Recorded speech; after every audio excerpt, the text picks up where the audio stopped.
आप सभी को मेरा नमस्कार। जय माँ भारती। कन्याकुमारी के नाम से जुड़ी रोचक कथा आज शुरू करते हैं। यह देवी शिव जी की इंतजार कर रही थी। कन्याकुमारी नाम के पीछे से जुड़ी रोचक कथा आज यहाँ देवी शिव जी का इंतजार कर रही है। कन्याकुमारी का नाम तो आप सभी ने सुना होगा, लेकिन आज हम आपको बताएंगे कि भारत के दक्षिण स्थित क्षेत्र की कन्याकुमारी स्थित को कन्याकुमारी क्यों कहते हैं। भारत के दक्षिणी राज्य में तमिलनाडु स्थित कन्याकुमारी शहर है। उस जगह में हिंदू धर्म के प्रमुख आस्था केंद्रों में से एक है। तीनों ओर से समुद्र से घिरा हुआ जगह चोल, पांड्या और चेर शासकों के अधीन रह चुका है। इन शासकों के शिल्प और कारीगरी की छाप आज भी यहाँ स्तंभों में आपने को देखने को मिल सकती है। इस स्थान का इतिहास इस शासकों का बहुत पुराना है। इस जगह का नाम कन्याकुमारी कहने के पीछे एक रोचक कथा हम आपको सुनने को मिलती है। जुड़ी रोचक जानकारी और इस जगह की जुड़ी पौराणिक कथा के बारे में बताने जा रहे हैं। कैसे पड़ा कन्याकुमारी का नाम।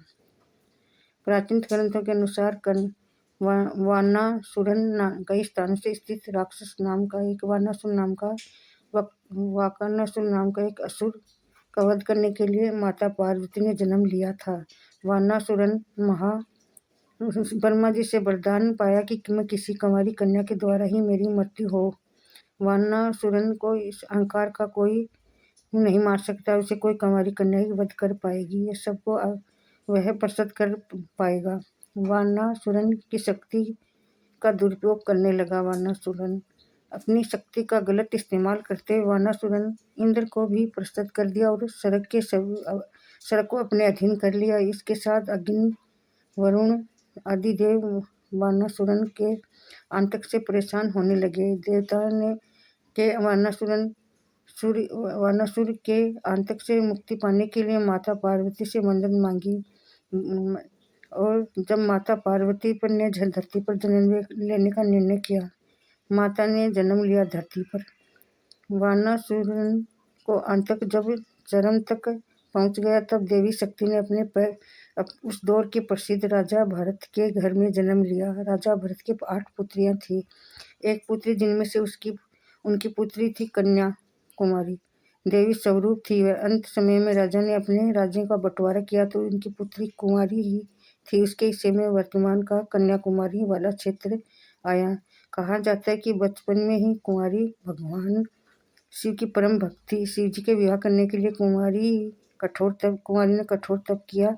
उनकी तपस्या देखकर भगवान शिव विवाह करने के लिए मान गए, लेकिन नारद जी जानते थे कि अगर कुमारी शिव जी का विवाह हुआ तो वानासुरन का अंत भी नहीं होगा, खत्म भी नहीं हो पाएगा। नारद जी ने उन्होंने विवाह से मना नहीं। ऐसा माना जाता है कि जब भगवान शिव ने कुमारी से विवाह करने के लिए सुचिंद्रम की यात्रा शुरू की, नारद जी का विवाह रोकने के लिए मुर्गों को बांग देने के लिए कहा। मुर्गों ने बांग की इस तरह बात संकेत था कि विवाह के लिए शुभ मुहूर्त निकल चुका है। मुर्गा की बांग सुनकर भगवान शिव ये सोचकर रुक गए कि शुभ मुहूर्त निकल चुका है। जब सही मुहूर्त शिव जी का विवाह के लिए नहीं पहुंचे, कुमारी को बहुत क्रोध आया, लेकिन क्रोध शांत करने के बाद सोचकर वह फिर तप करने के लिए उनकी तपस्या में कुछ कमी रह गई होगी। वानासुरन के तक पहुंचकर कुमार की ख्याति कुमारी की तपस्या और उनकी सुंदरता देखकर वानासुरन को पता चला कि विवाह का प्रस्ताव कुमारी के पास भेज दिया। वानासुर के दुस्साहस से कुमारी बहुत क्रोधित हुई, लेकिन इसके बावजूद उसे वानासुरन के समक्ष प्रस्ताव रखा कि अगर वह युद्ध में हरा देगा तो वह विवाह प्रस्ताव मान लेगी। इसके बाद वानासुरन और कुमारी के बीच भयानक युद्ध हुआ।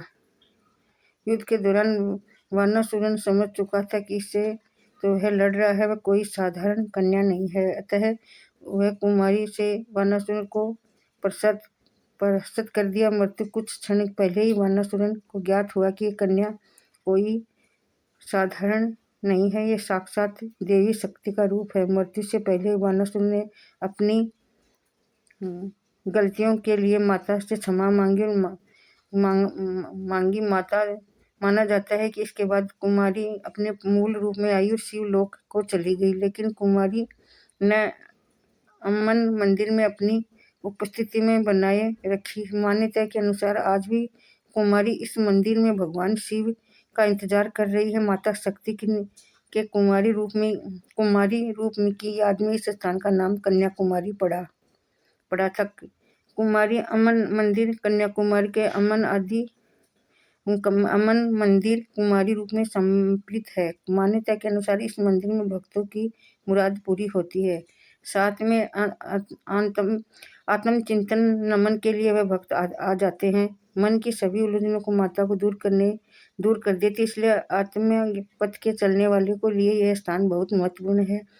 इसीलिए इसको कन्याकुमारी कहा जाता है इस स्थान को। जय बोलो शिव भगवान की जय। हर हर